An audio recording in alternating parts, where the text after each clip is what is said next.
Hi, Susan. Happy Thursday. It's Thirsty Thursday time, everybody, where we talk about the things that we were thirsty for this week. Either it annoyed us, we loved it, we want to shout it out, we want to rant about it. That's what we do on Thirsty Thursday for a very concise and rushed 10 minutes at most. So, Susan, what are we going to talk about first today? Ooh, I think what's hot on everyone's mind is the general hope and awesomeness that is coming out of the US after the inauguration yesterday. And I know that we were talking about it a little bit. It was quite a moment. Whether this is directly something that links to you, whether you're American or not, I think the whole world watched because we were ready. We were ready for something new. There was many awesome things about it, but a couple that stood out for me, and these are the words of a few people I follow online who said it better than I ever could. But it was intentional inclusivity. Everything about the inauguration had been carefully considered. It had been thought through, whether it was the fact that the person who delivered the inaugural poem was the youngest female, Black, with earlier history of physical conditions. There was a lot of thought that went into it. It went into the fashion. It went into the choice of people who were included. It went into the gestures that were made, and everything about it gladdened my heart. And from a personal perspective, Kamala Harris is half from Chennai, where I grew up, and seeing someone who looks that much like you in that space is quite moving, and like a real glass ceiling shattering moment. And so I went and showed Yara, my 9-year-old, I went and showed her the inauguration of Kamala Harris being sworn in, and we talked a lot about possibilities and whatever, and it was quite a day, and I enjoyed myself thoroughly.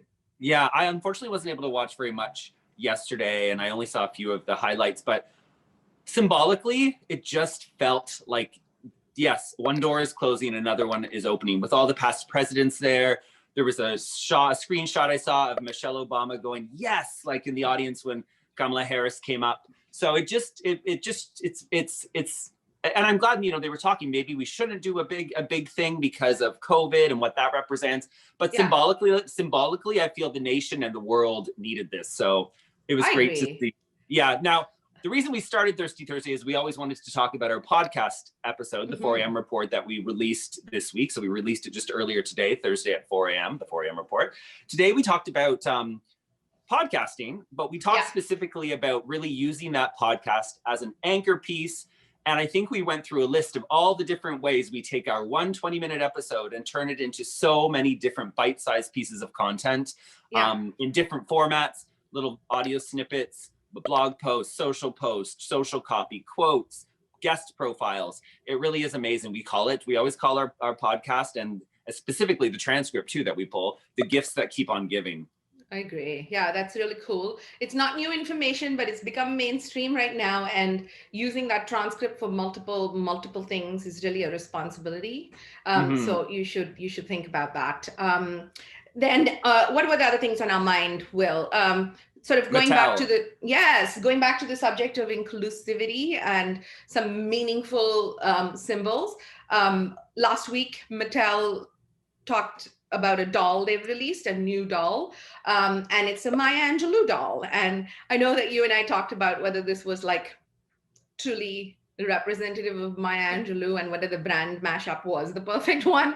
But regardless of the answer to that, I think they've done a decent job of it. I can again say, going back to my daughter and stories of how like she wants dolls. And when we go out to buy them, it's not like there's a large variety of different dolls you can choose from. And you tend to get attracted to the same type, right? So I love that there's going to be some options in which I can point it out, tell my daughter a story and say, this woman was awesome. I read her literature as a 19-year-old in a little town in India. It's all very like awesome. So, without picking on it and trying to see whether this is just tokenism, I'm choosing to take away that this is quite a cool step for Mattel.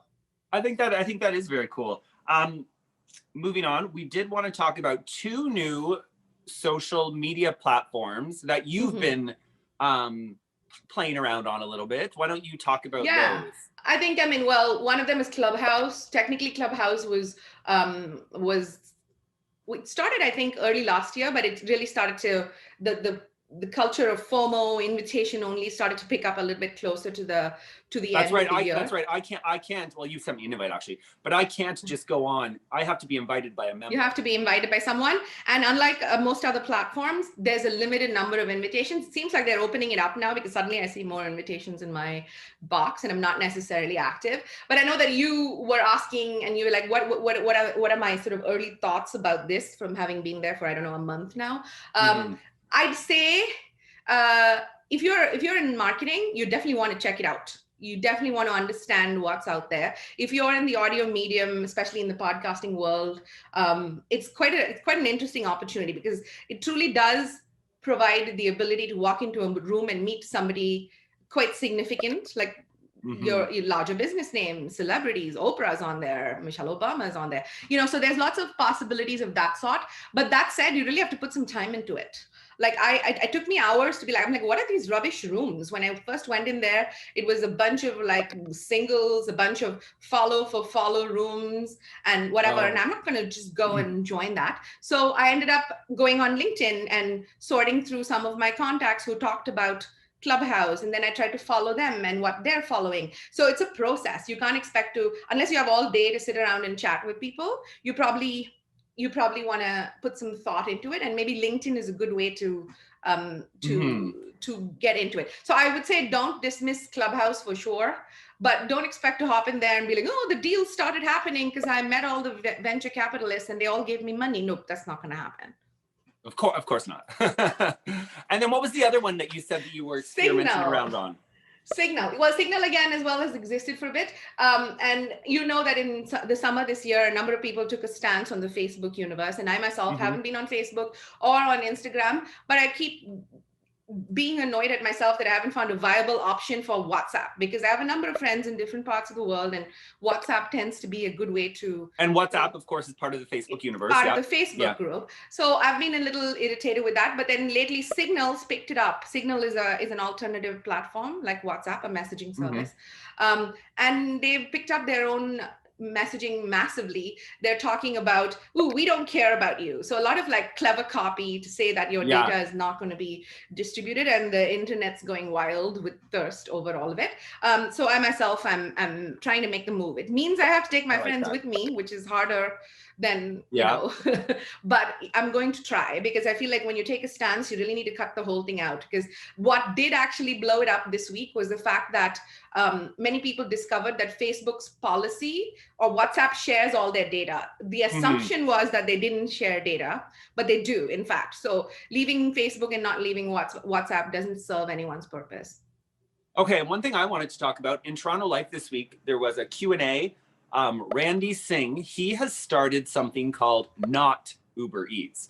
So, you know, we've talked so much about supporting local. We had actually Stephanie Dickinson on our podcast talking about her change.org petition to get those third-party delivery apps like UberEats to stop taking 30% of the profit from the restaurants we love.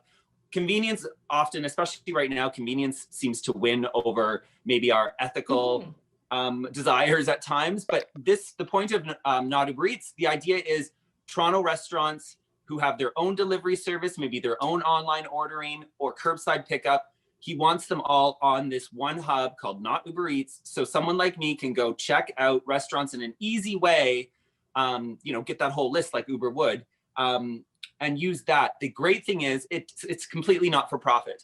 And he is putting a call out to other cities, people in other cities, to hop on board and help create Not UberEats in other major hubs. I think it's really cool. I'm definitely going to think twice before using UberEats and check out this Not for UberEats. So everybody check that out. Love it. I love it. I love a story like that. So I think that's a majority of what's on our mind. As we do this, we get thirstier and thirstier and find cooler things and need to edit. So I feel like we need to give honorary mention to the Wellerman Sea Shanty virality that happened. We'll put some music in there and you can go check that out on your own. Awesome. Bye, Susan. When the tonguing is done, we'll take our leave and go.